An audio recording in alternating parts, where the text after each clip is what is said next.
আসসালামু বন্ধুরা, দেখুন ছোট্ট একটি স্বপ্ন পূরণ করলাম। ছোট্ট একটি খামার আমার স্বপ্ন। দেখুন দেশি মুরগি, আর এখানে দুইটি বাসায় কোয়েল পাখি আছে, আর এইদিকে আমাদের ছোট টাইগার মুরগিগুলো, মুরগির বাচ্চা এখানে রাখি। এই ঘর দুইটি কিন্তু আলাদা।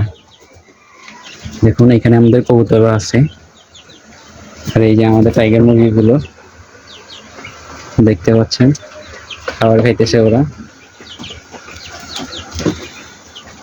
আর এই পাশে হাঁসের বাচ্চা নিচ্ছে, এগুলো এখানে ছেড়ে দিয়েছি দিনের বেলায়। দেখুন 10 দিন বয়সী হাঁসের বাচ্চা। আর এইদিকে দিনের বেলা আমাদের চীনা হাঁসগুলি এখানে রাখি, দেখুন। আর এটা আমাদের টার্কি মুরগি, দিনে ওদের রাখার জন্য এই ব্যবস্থা করেছি, যাতে এদিক ওদিক না যায়। পুরো প্লাস্টিক দিয়ে রাখছি ওদের জন্য, বৃষ্টিতে যেন না ভিজে ওরা।